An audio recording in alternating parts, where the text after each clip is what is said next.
이 아침을 깨워 주님 앞에 나오신 사랑하는 교우 여러분, 다 같이 기도하심으로 2020년도 3월 31일, 3월의 마지막 날 새벽 예배를 시작하겠습니다.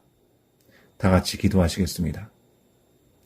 살아계셔서 우리 가운데 새 시간을 허락하여 주시고, 이 새로운 날 첫 시간을 주님의 말씀 앞으로 나올 수 있도록 우리를 인도하여 주신 아버지 하나님, 참으로 감사를 드립니다. 주님, 오늘도 이 하루의 첫 시간으로부터 주님의 선하신 뜻을 바라보기 원합니다.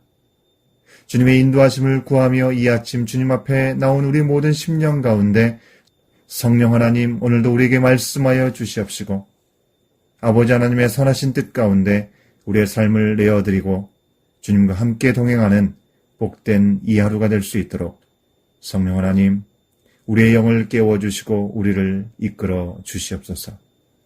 이 시간 주님의 이름을 온전히 높여드리는 시간 되게 하시고, 주님의 음성을 듣기 원하오니 주님 앞에 선 우리 각 사람에게 찾아오셔서 우리를 위로하시고 우리를 격려해 주시고 우리의 예배를 받아 주시옵소서.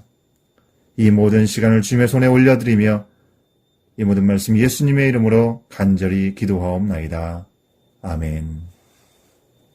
다 같이 찬송가 95장, 통일 찬송가 82장입니다. 나의 기쁨, 나의 소망 되시며 나의 생명이 되신 주, 밤낮 불러서 찬송을 드려도 늘 아신 마음뿐일세. 찬송가 95장, 통일 찬송가 82장입니다. 우리의 소망이 되시고 우리의 기쁨이 되신 주님을 바라보며 함께 마음을 다해 찬송하시겠습니다.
오늘 우리 가운데 주시는 기록된 말씀은 마가복음 12장 35절부터 44절까지의 말씀입니다.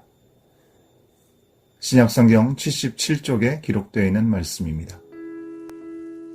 예수께서 성전에서 가르치실세 대답하여 이르시되 어찌하여 서기관들이 그리스도를 다윗의 자손이라 하느냐.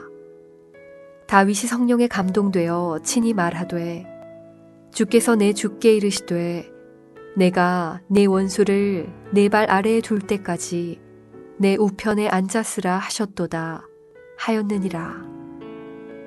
다윗이 그리스도를 주라 하였은즉 어찌 그의 자손이 되겠느냐 하시니 많은 사람들이 즐겁게 듣더라. 예수께서 가르치실 때에 이르시되 긴 옷을 입고 다니는 것과 시장에서 문안받는 것과 회당의 높은 자리와 잔치의 윗자리를 원하는 서기관들을 삼가라. 그들은 과부의 가산을 삼키며 외식으로 길게 기도하는 자니 그 받는 판결이 더욱 중하리라 하시니라. 예수께서 헌금함을 대하여 앉으사 무리가 어떻게 헌금함에 돈 넣는가를 보실세. 여러 부자는 많이 넣는데 한 가난한 과부는 와서 2렙돈 곧 한 고드란트를 넣는지라. 예수께서 제자들을 불러다가 이르시되 내가 진실로 너희에게 이르노니 이 가난한 과부는 헌금함에 넣는 모든 사람보다 많이 넣었도다. 그들은 다 그 풍족한 중에서 넣었거니와 이 과부는 그 가난한 중에서 자기의 모든 소유 곧 생활비 전부를 넣었느니라 하시니라. 오늘 주신 말씀을 통해 우리의 마음은 어디에 있습니까? 라는 제목으로 하나님 말씀 선포합니다. 오늘은 벌써 3월의 마지막 날이고 사순절 5번째 주간의 화요일입니다. 오늘도 고요한 중에 주님이 가신 길을 묵상하면서 그 어느 때도 경험하지 못할 주님과의 깊은 교제가 이루어지는 이 아침이 되길 간절히 소원합니다. 오늘 말씀은요, 성전에서 예수님께서 가르치시던 장면으로 시작됩니다. 그동안 많은 질문을 받아오신 예수님께서 이제 사람들에게 질문하십니다. 35절 말씀이죠. 어찌하여 서기관들이 그리스도를 다윗의 자손이라고 하느냐? 예수님께서 물으셨습니다. 당시 유대인들은 그리스도가 다윗의 후손에서 나올 것이라고 믿었습니다. 이사야의 예언이 있었기 때문에 그렇죠. 이사야 11장 1절 말씀에서 이렇게 기록하고 있습니다. 이새의 줄기에서 한 싹이 나며 그 뿌리에서 한 가지가 나서 결실할 것이요 라고 기록되어 있습니다. 그래서 서기관들은요, 메시아에 대해서 말할 때 다윗의 혈통에게서 그리스도가 태어날 것이다 라고 가르쳤습니다. 그런데 예수님은 어떻습니까? 시편 110편의 말씀에서 다윗은 자신의 후손에서 나올 그리스도를 향해 내 주라고 부른 사실을 언급하시면서 사람들이 잘 생각지 못한 메시아의 정체성에 대해서 예수님은 말씀을 통해서 사람들에게 도전하고 계시는 것입니다.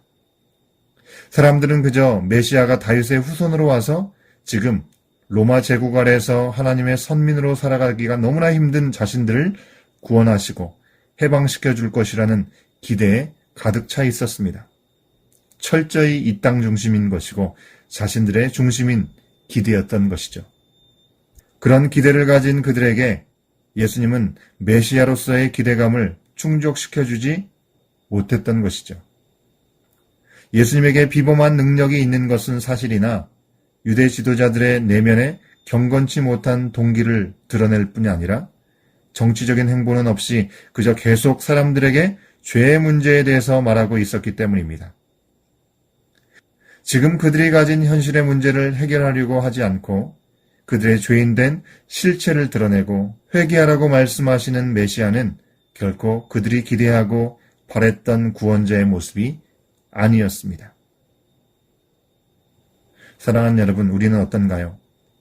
혹시 우리가 예수 믿고 응답받기를 기대하는 복도 그저 당장에 우리의 필요를 채우는 정도의 복은 아닙니까?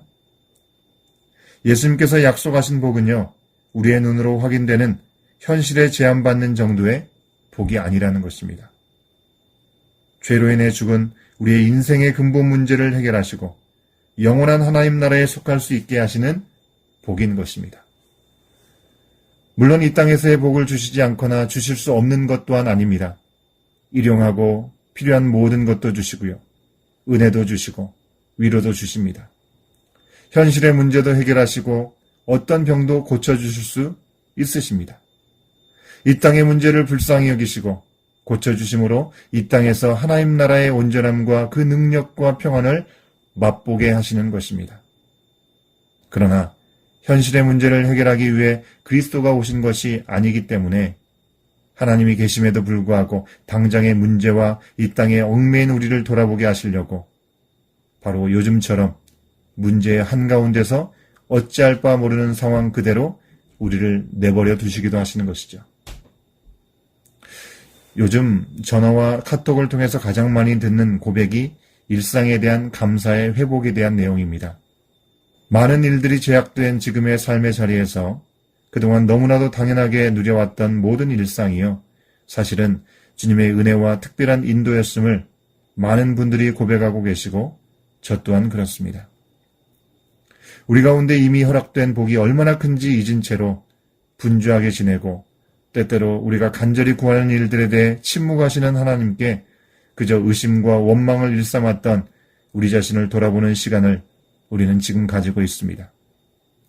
하나님께서는 그리스도를 통해 놀라운 은혜와 사랑 가운데 구원의 약속을 받은 우리들이 이 땅에 속해 살다 보니 구원자이신 그리스도를 현실의 문제 해결자 정도로만 구하고 바라고 그렇게 살지 않았는지를 돌아보게 하십니다. 사실 예수님이 사시던 때에요.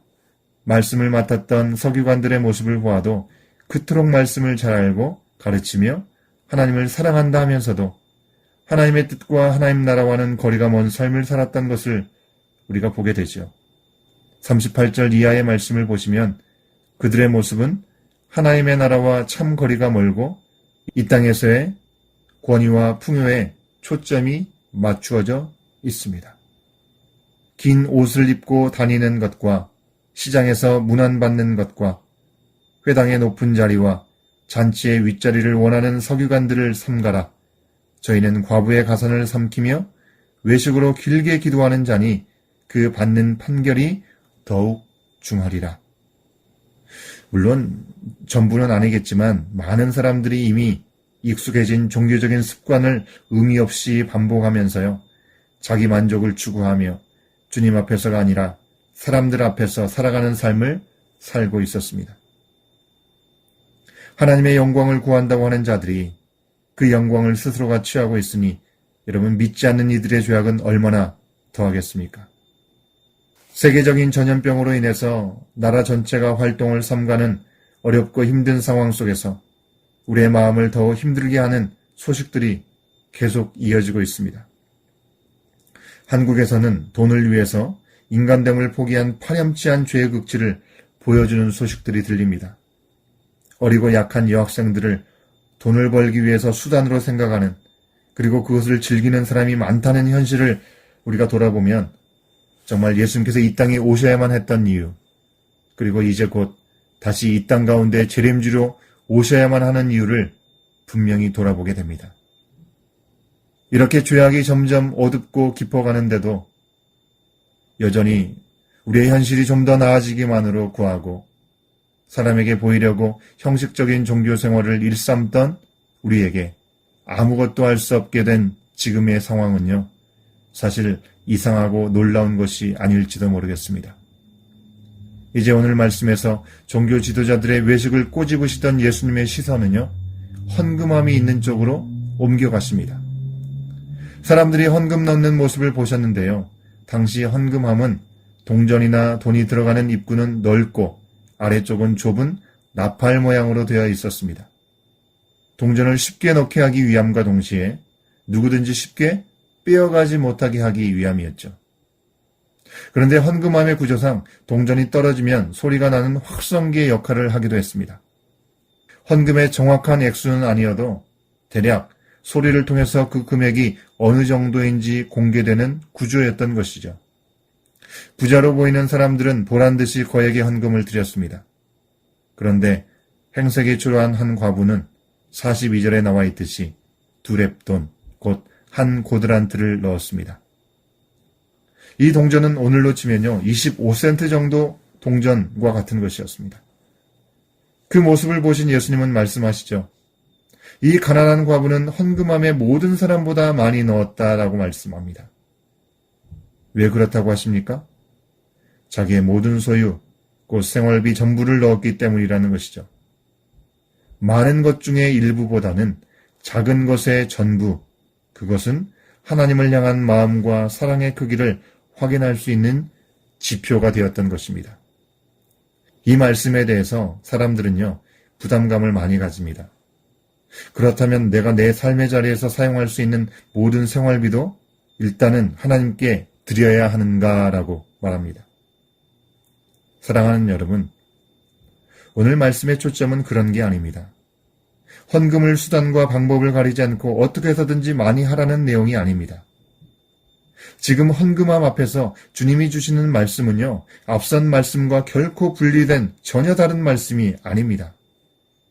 하나님의 말씀을 받았고 그것을 가르칠 존귀한 자리를 허락받은 이들이 하늘이 주신 권세로 거룩한 말씀과 하나님 나라의 비전을 전하기보다는 이 땅에서의 자기의 권위와 이익을 챙기기에 바쁘고 은혜와 부르심에 온전히 응답하지 못하는 그 모습을 지적하셨던 예수님이 이제 과부의 헌금에 대해서 말씀하시는 것은요, 절대로 뜬금없는 이야기가 아닙니다.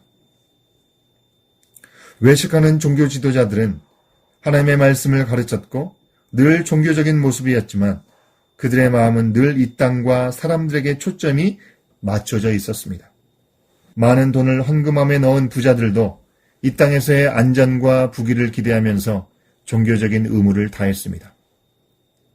그러나 이 땅에서 바랄 것 없는 과부는요, 하나님 나라를 바라면서 이 땅에서 누릴 수 있는 유익을 기대하지 않고 가진 모든 것을 하나님께 드렸습니다. 참으로 이 여인은 하나님의 구원을 기대하는 사모함이 있었습니다. 사랑하는 여러분, 우리의 마음은 어디에 있습니까? 예수님은 너희 보물이 있는 곳에 너희 마음도 있느니라 말씀하셨습니다. 현실적인 구원자를 기다리던 사람들, 하나님의 말씀을 가르쳤지만 이 땅의 권위와 이익을 챙기기에 급급했던 종교 지도자들, 많은 것을 들여 사람들에게 보이려고 했던 부자들은 모두 이 땅의 마음이 매여 있었습니다. 오직 우리의 마음은 과부의 마음처럼 이 땅에 소망을 두지 않고요, 하나님 나라만을 바라야 하겠습니다. 이 땅에서 우리가 가진 모든 것을 하나님 나라를 위해서 기쁨으로 드릴 수 있는 믿음을 구하시는 하루의 시작이 되시기를 주의 이름으로 간절히 축원합니다. 함께 기도하시겠습니다. 오늘도 우리 가운데 말씀하여 주신 아버지 하나님, 고난의 길을 가시는 그 마지막 시간에 만난 많은 사람들에게 그 마음의 중심으로부터 세워야 되는 것이 무엇인지 분명하게 말씀하여 주셨습니다. 하나님의 말씀을 가장 중요하게 생각하고 하나님의 영광을 구한다고 생각했던 종교 지도자들의 모습은 그저 그 모든 것들로부터 얻을 수 있는 유익이 자신의 것들임을 고백하며 많은 것들을 주님 앞에 드림으로 자랑거리를 삼았던 부자들 또한 마찬가지였습니다. 모두가 이 땅에 마음이 매여 있었던 사람들임을 돌아보게 됩니다.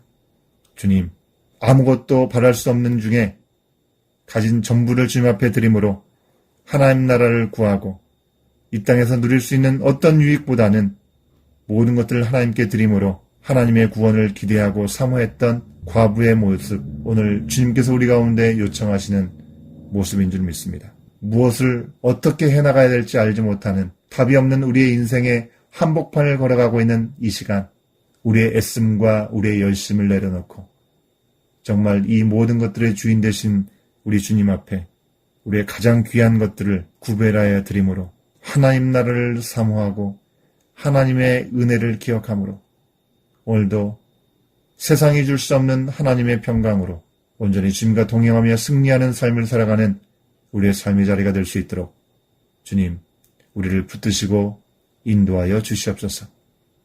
새벽을 깨워 주님 앞에 아뢰는 모든 기도의 제목들 가운데 성령께서 온전히 함께 하시고 그 모든 기도 가운데 선한 길로 인도하시고 응답하여 주시기를 간절히 바라오며 이 모든 말씀 예수님의 이름으로 간절히 기도하옵나이다. 아멘.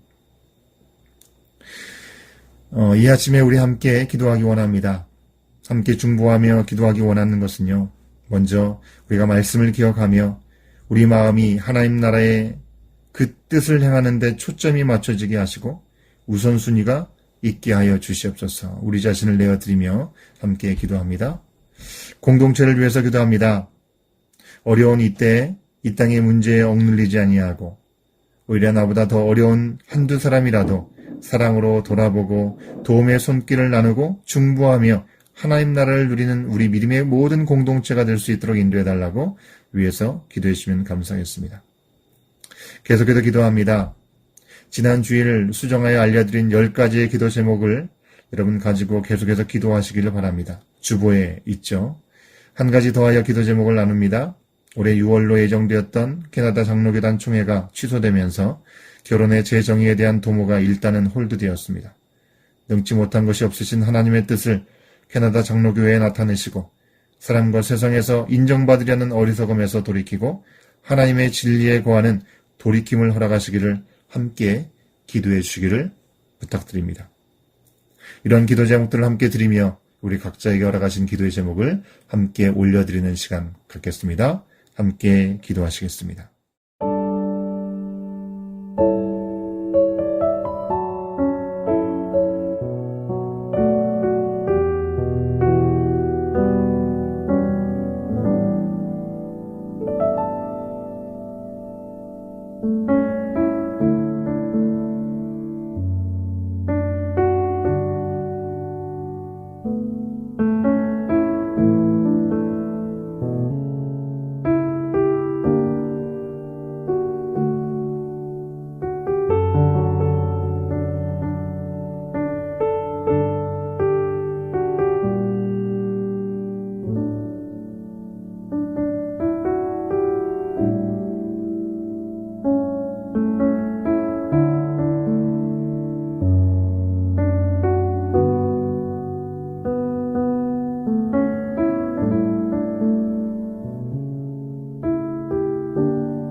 아멘.